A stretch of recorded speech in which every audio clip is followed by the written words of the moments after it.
Hi అండి. బియ్యం రవ్వతో ఉప్మా ఒకసారి ఇలా ట్రై చేయండి. చాలా టేస్ట్గా పొడి పొడిగా కూడా వస్తుంది. చేసుకోవడం కూడా చాలా సింపుల్, వేడి ఉండదు. ముందుగా స్టవ్ వెలిగించి కళాయి పెట్టుకొని కొంచెం ఆయిల్ వేసుకోవాలి. ఆయిల్ వేడెక్కిన తర్వాత ఒక స్పూన్ పోపు సామాన్ వేసుకోవాలి. ఆవాలు, జీలకర్ర, గుల్లిపప్పు, శనగపప్పు వేసుకోవాలి. పెద్ద ఉల్లిపాయ, 4-5 పచ్చిమిరపకాయలు, కొన్ని అల్లం ముక్కలు, కరివేపాకు, రుచికి సరిపడా సాల్ట్, పావు గంట ముందు నానబెట్టుకున్న ఒక స్పూన్ పెసరపప్పు వేసుకొని దోరగా ఎగనివ్వాలి.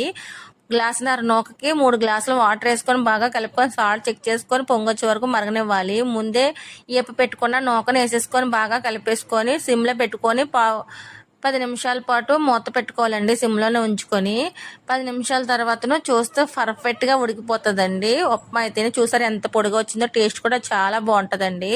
పెసరపప్పు వేసాం కాబట్టి ఇంకా టేస్ట్ చాలా బాగుంటుంది. ఇది అసలు వేడి ఉండదండి, చాలా బాగుంటుంది. వర్షం అది వచ్చినప్పుడు ఇలా చేసుకొని తింటే చాలా చాలా బాగుంటుందండి. మీరు కూడా తప్పకుండా ట్రై చేయండి. వీడియో నచ్చితే లైక్ చేయండి, షేర్ చేయండి, సబ్స్క్రైబ్